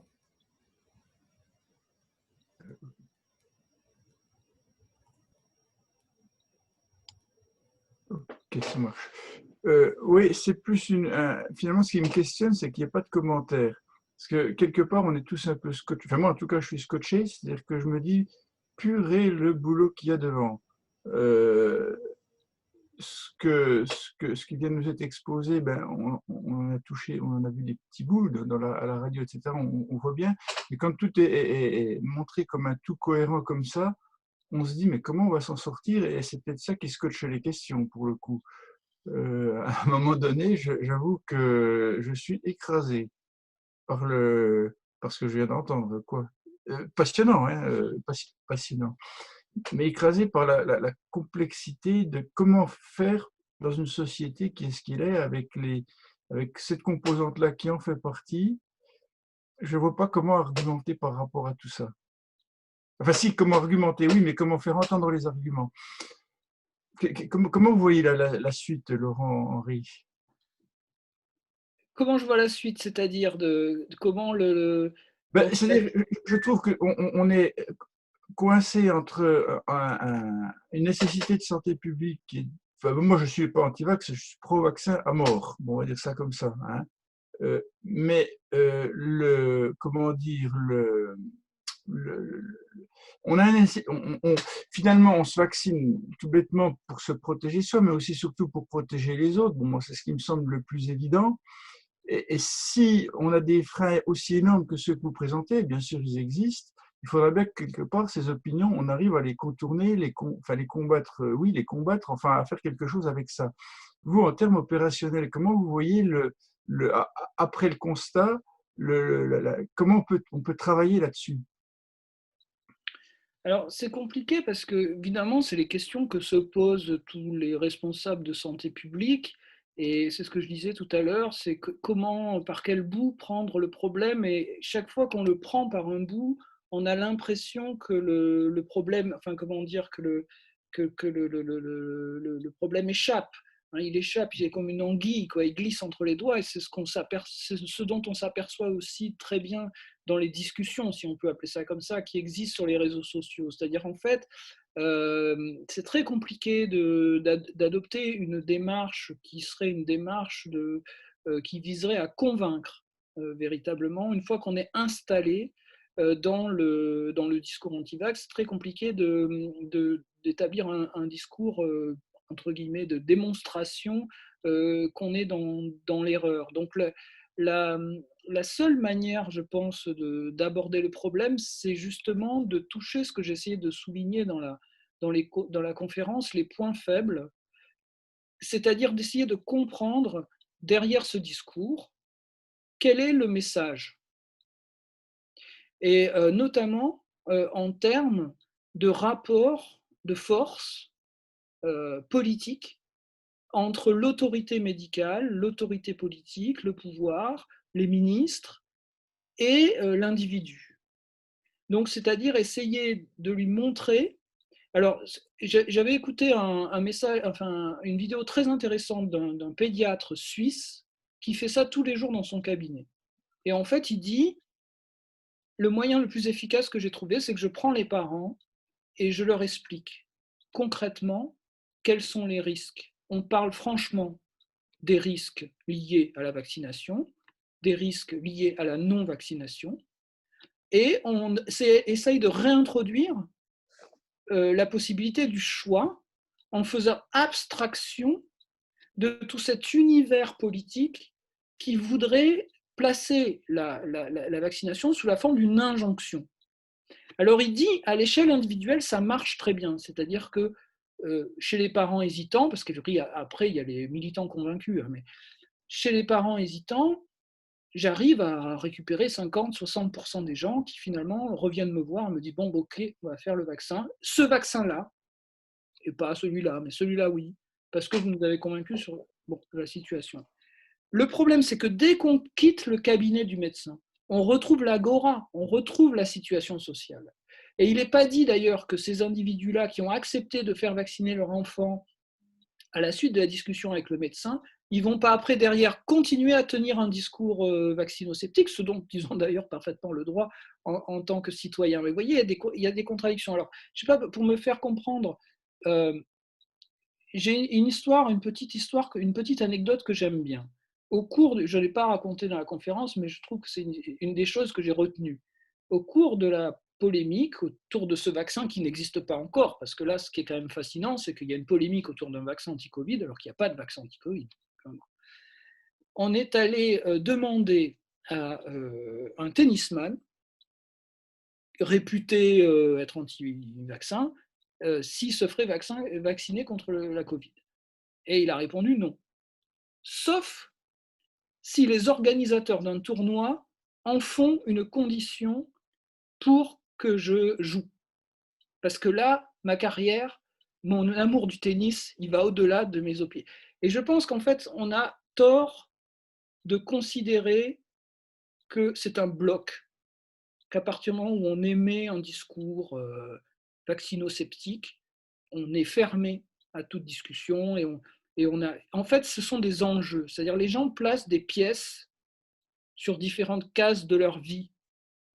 Et une bonne intervention consisterait à déplacer ces pièces ou à montrer que telle case sur laquelle il n'y a pas beaucoup de pièces, ben, il faudrait en mettre un peu plus. Voilà. Donc, une des solutions pourrait être aussi cette approche très individualisée de la médecine. Entrer dans le jeu des antivax en leur disant, vous voulez de la médecine à la carte? Vous allez en avoir. On va vous produire, on va vous convaincre, vous allez voir votre médecin, il va faire votre bilan, il va vous dire, vous, à votre âge, en fonction de votre état de santé, il serait bon que vous fassiez tel vaccin, mais vous pouvez vous dispenser de tel autre, alors, dans le secret médical, voilà, parce qu'évidemment, il ne faut pas tenir ce discours-là sur une place publique. Mais vous voyez ce que je veux dire, c'est aller dans le sens, accompagner ce désir d'individualisation du soin. Je pense que ça pourrait être une solution. Trois questions qui attendent. J'ai Cyril à qui je donne immédiatement la parole. Ça devrait fonctionner. Ouais, c'est activé. Tout d'abord, merci beaucoup Laurent-Henri pour cet exposé toujours très riche et très intéressant. Alors, c'est moins une question qu'un rebond sur l'échange qui vient d'être fait. Et du coup, Laurent-Henri a apporté quasiment tous les éléments d'information que peut-être j'aurais pu partager. Mais alors, juste une chose, c'est vrai que dans ce continuum entre les anti-vax et l'hésitation vaccinale, en matière de communication et du discours qui pourrait avoir une influence sur le positionnement des cibles de tel ou tel vaccin, les déterminants sociaux aujourd'hui sont tels que il est très difficile effectivement d'agir sur ceux qui sont déjà convaincus. Et on a toujours tendance à cibler ceux qui sont hésitants. Et effectivement, c'est d'autant plus problématique que la vaccination catalyse un ensemble de déterminants qui viennent converger dans l'antivaccinisme et qu'en fait, si on voudrait s'attaquer de manière sérieuse aux antivax, il y aurait tout un travail de déconstruction de l'ensemble des idées doxiques ou qu'importe, dogmatiques, qui amènent des individus à devenir anti-vaccins. Parce qu'aujourd'hui, l'antivaccinisme, c'est aussi une réponse à un sujet d'actualité extrêmement médiatique qui est facile d'accès et qui catalyse des peurs, des défiances, etc., mais dans plein d'autres sujets. Voilà, ce pourquoi c'est plus facile d'aller vers l'hésitation vaccinale. Et alors, puis après j'en ai terminé, mais du coup, ça va ouvrir sur d'autres choses. On est en train de faire une étude pour tester auprès d'une population plus ou moins confiante, défiante ou hésitante vis-à-vis des vaccins, différents discours. Et on leur pose également des questions sur leur positionnement. Et on essaye de voir, dans des discours extrêmement structurés, extrêmement construits, avec tel ou tel déterminant, telle ou telle émotion, tel ou tel argument, à quoi ces individus vont réagir. Et si, au cours de leur exposition à tel ou tel discours contenant tel ou tel déterminant, ils vont rester positionnés comme ils l'étaient, ou alors ils vont devenir défiants, ou alors ils vont regagner en confiance. Et ce qu'on sait déjà, et ça rejoint alors là ce que vous disiez Laurent-Henri, c'est que c'est très contextuel et que du coup, la question du temps, du moment est fondamentale et qu'on peut effectivement se sentir en confiance dans le cabinet médical. Si le médecin propose d'emblée un vaccin, on peut dire oui et retourner dans la sphère privée avec un contexte qui va nous replonger dans des croyances avec des allers-retours un peu classiques sur des croyances qui se sont forgées, des cheminements de l'esprit qui sont des autoroutes face à d'autres cheminements de l'esprit qui sont des petits chemins qu'on vient défricher au fil de certaines rencontres. Et ben là, voilà, on a des approches qui peuvent être plus quantitatives et on revient sur la problématique médiatique de qu'est-ce qu'on va médiatiser comme idée de pensée pour que ces idées soit deviennent des autoroutes, soit redeviennent des chemins. Et alors, voilà, une autre entrée, c'est celle de la question du traitement médiatique de tous ces sujets, qui a une part de responsabilité tout à fait énorme. Et dans le Covid, on l'a vu, on parle de 5000 décès par jour, par semaine, mais on oublie de dire que ces décès sont aussi la production d'une comorbidité, que la part de responsabilité du Covid là-dedans, elle n'est pas entière, et que s'il y a eu 5000 décès d'une comorbidité au Covid, c'est aussi parce qu'ils étaient déjà malades, déjà atteints d'autres maladies, etc. etc. Donc voilà, une autre piste, mais qui n'est pas soluble pour autant, c'est la manière dont on fait une démocratie aujourd'hui dans nos pays. Merci Cyril. Effectivement, je crois que là, de ce point de vue-là, on se rejoint sur c'est ce que j'appelle l'échiquier, c'est-à-dire où est-ce qu'on place les billes. Et de ce point de vue-là, évidemment, le discours qui serait un discours unique est forcément mis en échec parce qu'en fait, chacun a son échiquier et les discours, ils vont porter, selon qu'on est dans la sphère privée ou dans la sphère publique, ils vont être plus ou moins efficaces sur l'endroit où les individus eux-mêmes ont décidé que c'était le point important. Est-ce que je suis une bonne mère si je fais vacciner? Est-ce que je suis une mauvaise mère si je ne fais pas vacciner? Ou l'inverse. Voilà. Il y a des gens qui vont raisonner comme ça. Et puis d'autres qui vont raisonner sur est-ce que j'enrichis l'industrie pharmaceutique ou est-ce que je m'abstiens de le faire? Vous voyez, donc à chaque fois, c'est en fonction de son propre échiquier. Donc tout discours général, à mon avis, il est foncièrement en échec. Ça ne veut pas dire qu'il ne faut pas en tenir un, puisque c'est ce que vous dites, c'est-à-dire ce que tu dis, pardon, ce tutoie, c'est la qualité de l'information. La qualité de l'information. Qu'est-ce qu'on dit? Et là, on pourrait discuter pour le coup longuement, on a tous en tête les exemples.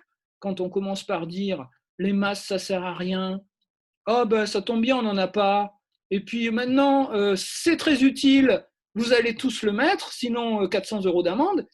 Quelle crédibilité on donne à la parole publique quand on tient un discours comme ça à géométrie variable? Si on voulait donner une raison du développement de ces idées, dont certaines, dans leur forme radicale, peuvent virer au complotisme, ce serait celle-là. La faillibilité totale de la parole publique et le problème de l'information. Oui, tout à fait. Oui, excuse-moi. J'ai ouvert le micro de Thierry Martin qui voulait poser une question à son tour. Oui, moi je voulais poser une question d'historien. C'est-à-dire que tu es parti, à juste titre, me semble-t-il, des débats sur l'inoculation de la variole. La question que je me pose et que j'ai du mal à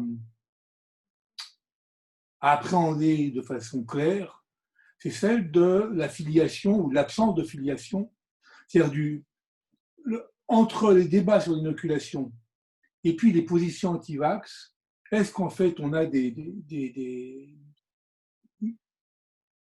filiation directe ou est-ce qu'il n'y a pas plutôt, moi j'ai le sentiment que la question se pose, que les arguments développés par les anti-vax aujourd'hui ne sont pas du même type que ceux, par exemple, que tu évoquais à propos d'Alembert.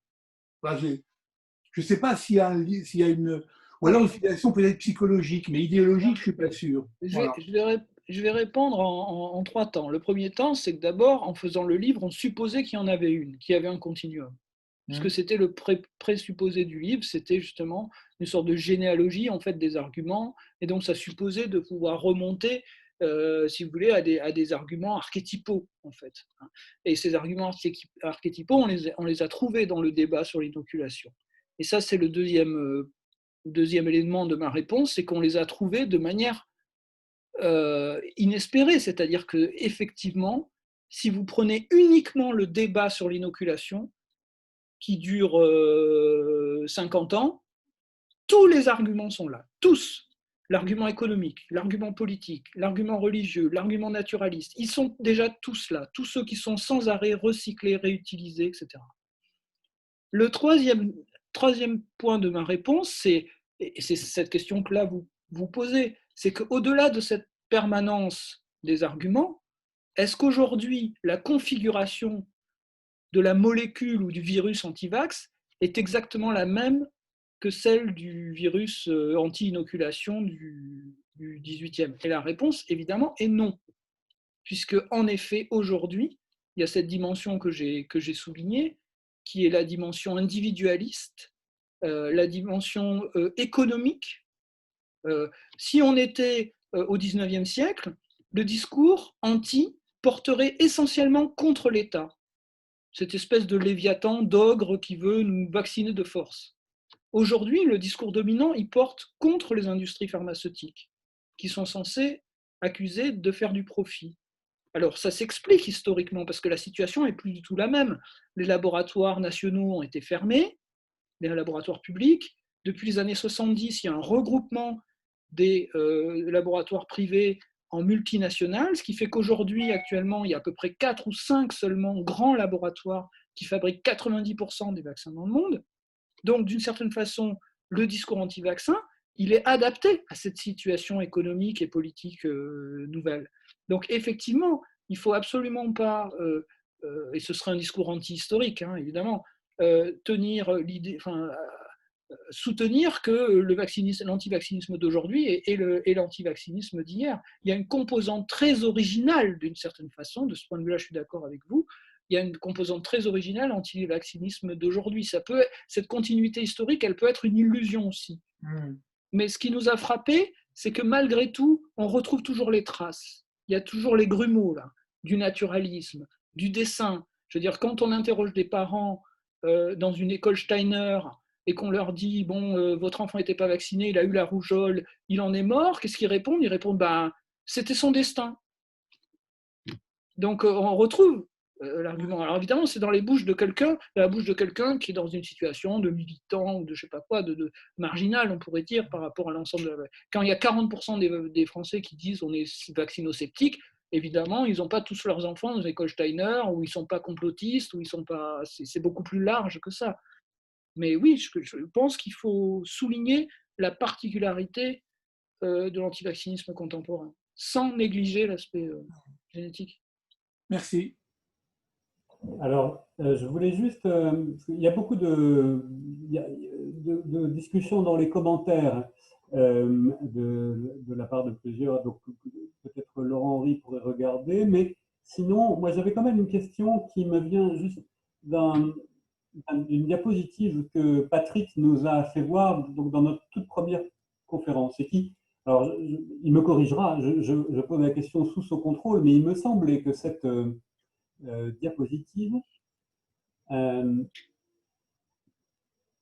il nous montrait que le vaccin arrivait en bout de course pour un certain nombre de maladies en Europe, avec le fait que des mesures de santé publique et d'hygiène avaient fait descendre ces maladies et qu'on pouvait constater à peu près à chaque fois que le vaccin avait été au fond l'estocade finale de maladies que d'autres mesures avaient fait disparaître.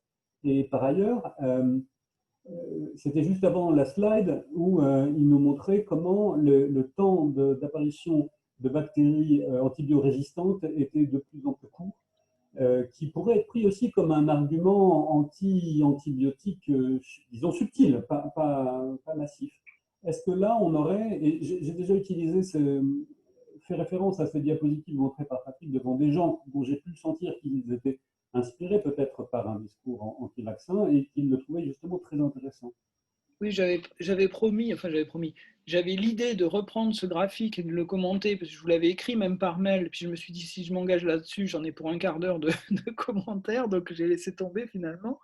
Mais effectivement, c'est un graphique très intéressant, parce qu'il il est dans la logique du on vous cache tout, on vous dit rien, la vérité est plus complexe que ça. C'est-à-dire que ce qu'on a démontré aussi, c'est qu'en repérant par exemple le fait que les discours anti-vaccins sont portés par des gens plutôt justement ayant fait des études, voire ayant des connaissances médicales, c'est qu'on ne nous la fait pas. Hein. C'est-à-dire, pour un certain nombre d'entre eux, ce que j'appelais tout à l'heure l'antivaccinisme rationnel, qui calculent, ils connaissent ces chiffres. Et ils sont sans arrêt mis en avant. Alors ces chiffres, on peut toujours les discuter, on pourrait réfléchir à leur pertinence d'un point de vue statistique, historique, comment on fait pour savoir les taux de mortalité, etc. Mais je n'entre pas dans ce débat. Disons qu'ils sont vrais. Les antivax, ils vont utiliser ces chiffres, et ils l'ont toujours fait. Déjà, c'était l'argument de Wallace au XIXe siècle, pour dire, vous voyez, on nous ment. En fait. La vérité n'est pas exactement celle qu'on nous présente.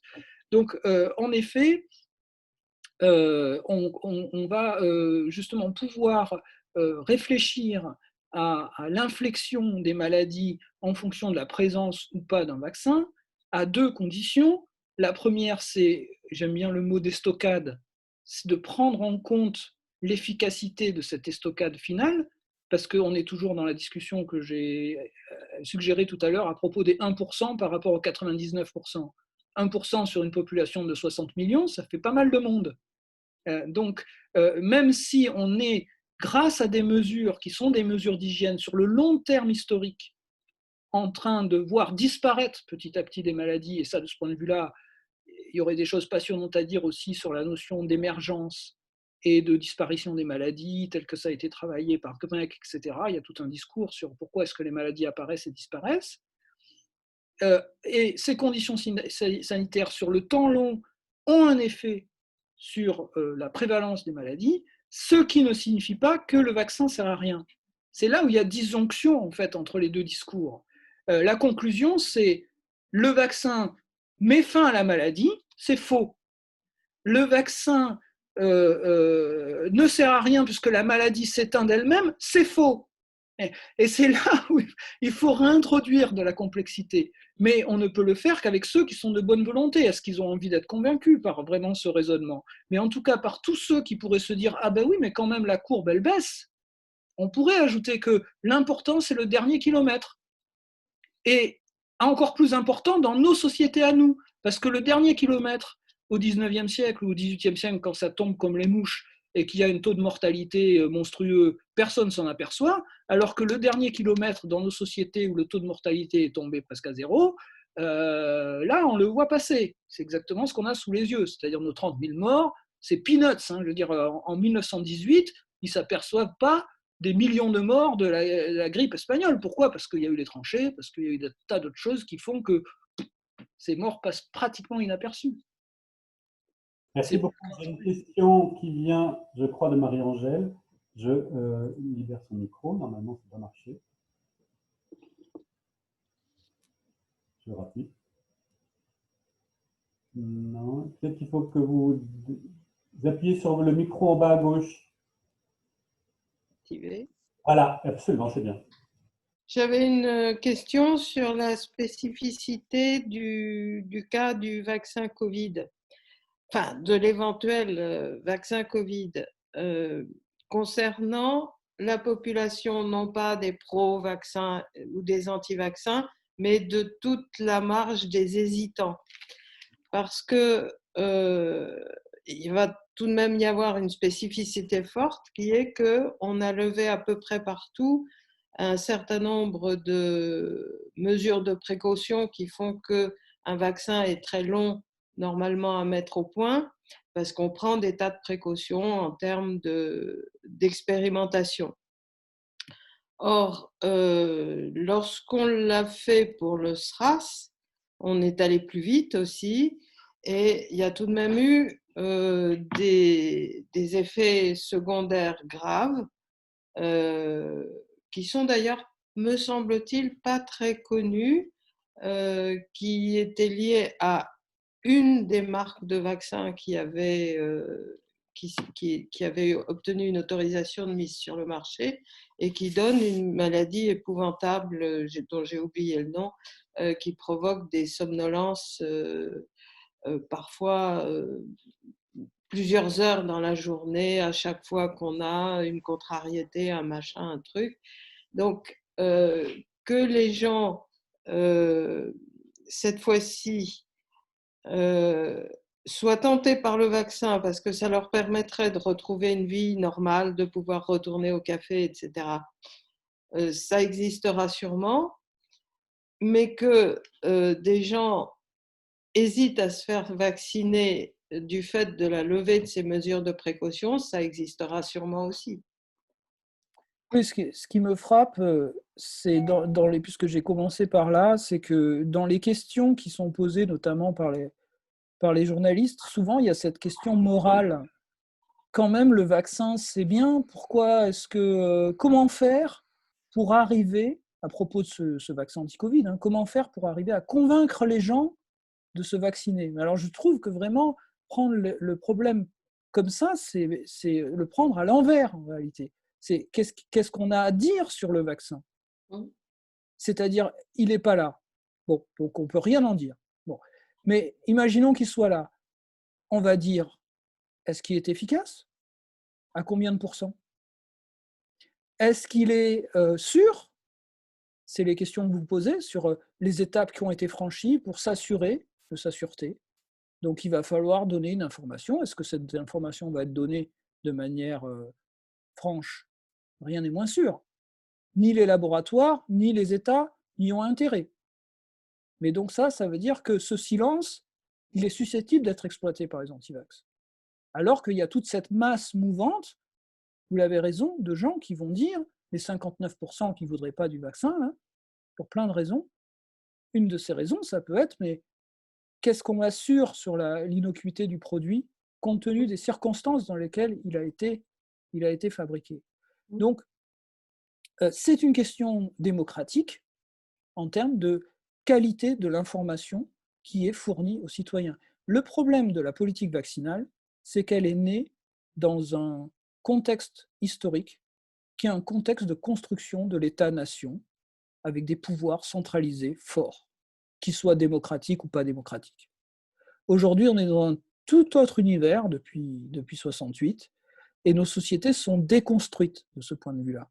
Donc, à chaque fois qu'une parole va venir se construire comme une injonction verticale, pour moi, elle risque de taper à côté et elle risque surtout de braquer des gens qui demandent simplement à avoir des réponses à des questions simples. Efficacité, dangerosité. Et j'ajoute profil personnel. Moi, j'ai tel âge, j'ai telle maladie, je fréquente tel type de gens. Je vois des enfants, je ne vois pas des enfants. Je vois des personnes âgées, je ne vois pas des personnes âgées. Est-ce que j'ai intérêt, pas intérêt? Est-ce que c'est fortement recommandé, pas fortement recommandé? Donnez-moi l'information, après je décide. Sauf s'il y a une loi d'obligation. Mais la loi d'obligation, c'est le bazooka, c'est l'arme atomique. Normalement, on devrait faire en sorte que le vaccin soit consenti dans une société démocratique. Pour qu'il soit consenti, comme pour tout le reste, il faut qu'il y ait une information fiable qui soit donnée. Et je pense que les gouvernants, ils sont toujours dans leur logique verticale, alors que la société, elle s'est complètement horizontalisée. Donc plus ça va, plus ça tape à côté.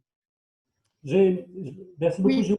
Pardon, oui, mais là, par hypothèse, même si l'État était tout à fait fiable, etc., on ne l'aura pas l'information. Parce que oui, il faudra faire avec cette incertitude. C'est aussi une éducation démocratique. Oui. Oui, c'est aussi une éducation démocratique de dire qu'il faut faire avec l'incertitude. C'est le risque zéro qui n'existe pas, c'est la possibilité d'être malade, comme avec tout médicament. C'est pour ça que c'est surprenant, encore une fois, de voir ce retournement de veste pour l'hydroxychloroquine, où on explique que finalement c'est un médicament qui n'est pas du tout toxique, alors qu'il l'est, alors que c'est exactement le même discours qui est tenu sur les vaccins. Voilà, on peut toujours faire un choc anaphylactique, et c'est la loterie génétique. Comment savoir à l'avance qu'on va être allergique? J'ai ouvert le micro de Françoise Salvadori, dont je rappelle qu'elle est co-auteur avec Laurent Henry du livre Antivax, la résistance au vaccin du 18e à nos jours. C'est suffisamment original, cette coécriture entre un historien et un immunologiste. Et je voulais demander à Françoise si elle avait aussi peut-être ces réponses à faire à l'ensemble de la discussion qu'on a entendue. Enfin, la parole. Écoutez, bonjour à tous. Merci de m'accueillir aussi ici. Ça m'était vraiment très, très intéressant ce cycle de conférences. Je me disais qu'on aurait peut-être encore dû associer davantage Dijon et Besançon, parce que finalement, on avait tous des choses à dire, mais bon, ça fait rien. Il faudra qu'on construise quelque chose de, du coup, plus régional, peut-être grand régional la prochaine fois. C'est très bien. Je voudrais rebondir sur plein de choses que j'ai entendues, que j'ai déjà plus ou moins écrit dans la discussion parallèle. Là, Laurent Henry a dit c'est un médicament comme les autres. Enfin, c'est un médicament, on n'aura pas de risque zéro. Et par rapport à ce qui vient d'être dit à propos du risque que les gens vont peut-être pas accepter d'un vaccin fait très rapidement, en effet, on aura peut-être statistiquement plus de risques qu'il y ait des effets secondaires, mais je pense que surtout, on a plus de risques que le vaccin ne soit pas immédiatement efficace et efficace à 100%. Donc, je pense qu'on prend plus de risques de ce côté-là. Ce n'est pas réellement un risque, étant donné que de toute façon, la maladie est grave, en particulier pour certaines couches, enfin certaines catégories de population. Et donc, ça va être toujours et encore une affaire de balance bénéfice-risque à juger individu par individu. Voilà. Mais je pense qu'on aura que les effets secondaires graves, toxiques des éventuels prototypes de vaccins qui sont en train de se fabriquer un peu partout, ils vont être éliminés par des phases 1 et 2 qui sont en cours d'être exécutées et que, honnêtement, aucun laboratoire ne peut se permettre actuellement, parce que les big pharma jouent gros là aussi. Hein, enfin, ils vont essayer de faire le maximum pour qu'au moins il n'y ait pas de toxicité. Après, la protection, malheureusement, tant qu'on n'aura pas testé en population réellement infectable et infectée, on ne pourra pas savoir. C'est vraiment ce qu'on appelle la phase 3, c'est-à-dire le moment où on aura comptabilisé les premiers malades et qu'on comparera si ces malades sont plus dans le groupe des vaccinés et des groupes des non-vaccinés. Et là, malheureusement, il est arrivé dans le passé récent que des vaccins soient même facilitants, c'est-à-dire qu'ils facilitent la maladie. C'est rare, mais c'est arrivé malheureusement avec des essais de vaccins contre la dengue. Il faut dire les choses aussi de temps en temps. Il faut être honnête jusqu'au bout. C'est rare ici, mais évidemment, on s'en rend compte suffisamment vite pour arrêter tout de suite les dégâts, entre guillemets. Donc ça, ce n'est pas forcément quelque chose qu'on entend souvent dans les médias, que ça se passe comme ça, la phase 1, la phase 2, on regarde la toxicité, et c'est ce qu'il faut regarder en premier. Ça va permettre d'éliminer sur quand même beaucoup de gens, même si ces effets sont rapides. On a recruté énormément de gens pour faire ça, volontaires ou non, ça aussi c'est des choses à discuter. Mais en tout cas, les effets secondaires graves et fréquents vont être éliminés. Après, comme dit Laurent Henry, l'allergie, on ne pourra jamais l'éviter. Et même des accidents non allergiques liés à des fonds génétiques particuliers, mais rarissimes. Comme pour tous les médicaments, vous savez, vous avez des effets secondaires graves, les effets secondaires fréquents, moins fréquents, rares et rarissimes. Donc les rarissimes, on les aura que par la pharmacovigilance au bout de 8 ans ou 10 ans. Donc ça, de toute façon, comme pour tout médicament. Donc j'avais une autre petite remarque aussi. C'est à propos du paradoxe français quand même, parce que ce problème de manque de confiance, il est évident, tout le monde le voit bien. Le manque de confiance dans les autorités sanitaires, qui est sans doute consécutif à des problèmes de com, beaucoup plus qu'à des problèmes sanitaires vrais. Enfin, il y a eu des affaires sanitaires vraies en France, hein, il ne faut pas les nier, il y en a eu de graves malheureusement, mais qui n'ont jamais concerné les vaccins. En France, il n'y a jamais eu d'accident vaccinal, alors qu'il y en a eu aux États-Unis, il y en a eu en Allemagne, il y en a eu en Inde. Il y a plusieurs pays qui en ont eu. La France n'en a jamais eu. La France a eu des problèmes sanitaires graves et a eu aussi d'énormes problèmes de com autour des vaccins, qui sont davantage des problèmes de com et seulement ça. Autour de l'hépatite B, autour de l'HPV, vaccin papillomavirus, autour du H1N1, etc. Et donc ça a ruiné la confiance pour plusieurs années. Ça a été observé après H1N1 par plein d'études qui vont toutes dans le même sens. Donc on a un vrai problème de confiance et moi je comprends mal pourquoi la confiance reste en général finalement parce que les gens vont chez leur médecin et les gens prennent des médicaments en France beaucoup plus qu'ailleurs. Ils ont toujours confiance dans les médicaments. Ils prennent, comme l'a dit une collègue, Dominique, Madame Vuitton, ils prennent énormément d'anxiolytiques, ils prennent énormément d'antibiotiques. On est les champions du monde pour tout ça et on est aussi parmi les champions du monde de la méfiance vis-à-vis de ces médicaments particuliers que sont les vaccins. Donc ça me pose un problème de comprendre cette différence de perte de confiance spécifique vis-à-vis des vaccins alors qu'on n'a pas eu d'accident de vaccin. Et dernière remarque, c'est pour le dernier point qui m'intéresse, c'est sur l'individu. Je me dis que finalement, en effet, le vaccin, c'est le contraire même d'un médicament individuel, puisque on a des images de vaccination de masse, tout le monde a des images en tête de vaccination militaire, vaccination dans les colonies, vaccination à l'école, tout ça, c'est des pratiques de troupes, de troupeaux, entre guillemets, qui ne plaisent pas du tout actuellement, qui ne correspondent pas du tout à la médecine contemporaine. Les gens recherchent qu'on s'occupe de leur terrain, voire même qu'on essaye de regarder leur ADN, éventuellement, puisqu'on est tous très différents. Pourquoi tous se faire vacciner par le même vaccin? Donc, c'est difficile à comprendre. On préfère la pratique homéopathique, où évidemment le terrain de chacun est pris en considération beaucoup plus. Enfin, c'est l'impression que les gens ont en tout cas. Et je me disais que finalement, par rapport à la vaccination, on pouvait peut-être expliquer, même si ce n'est pas simple, que chacun, par rapport au vaccin, va faire sa propre réaction. Et justement, dès qu'on a fait un peu d'immunologie, on se rend compte que, on peut expliquer assez facilement que la réponse de chacun est différente parce qu'on est tous différents. L'exposé de Mme Vuitton le disait très très bien. Et ça, peut-être qu'on pourrait, dans les politiques de communication à venir, demain je vais parler, on m'a invité à l'Académie de pharmacie, donc je me demande des pistes. Honnêtement, c'est très très très difficile d'en avoir.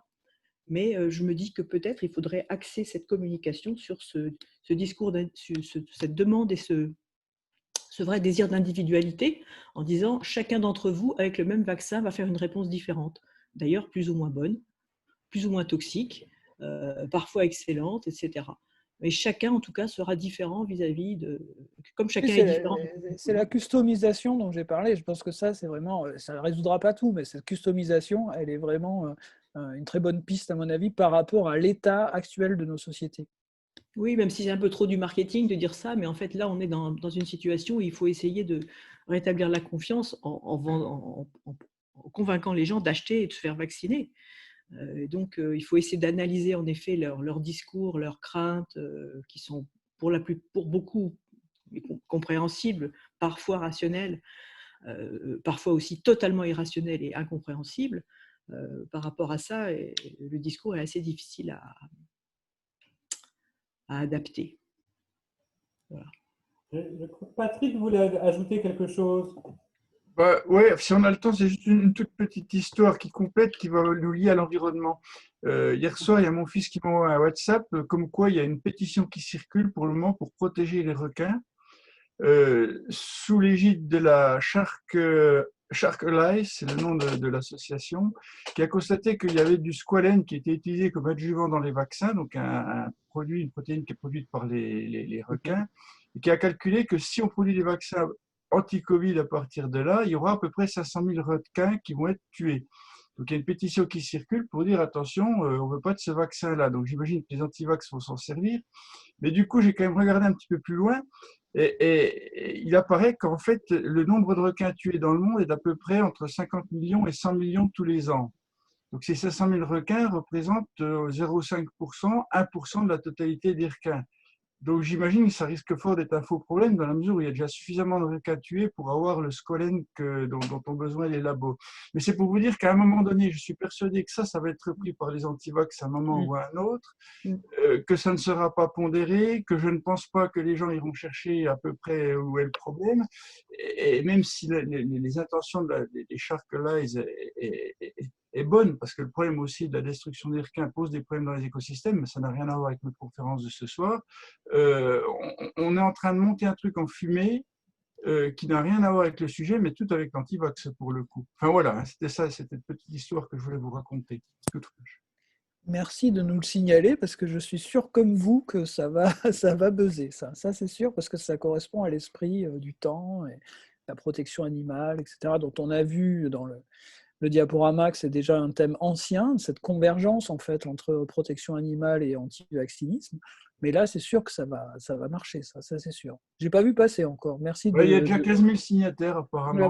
Merci de l'avoir signalé. Je note ça tout de suite. Eh bien, il est temps que nous rendions l'antenne, que nous remercions Laurent Henry, que nous remercions aussi Françoise de nous avoir rejoints ce soir, et tous les participants. Et nous nous retrouvons le 20 octobre. Oui, non. le 13, pardon. On a déplacé la séance du 6 au 13 avec Virginie Vinel et Véronica Kouchtanina qui vont, elles, en sociologue, nous parler de leur enquête sur les solidarités résidentielles et les situations d'isolement en temps de confinement. C'est une enquête qu'elle avait lancée sur la population étudiante. Donc, eh bien, à la prochaine.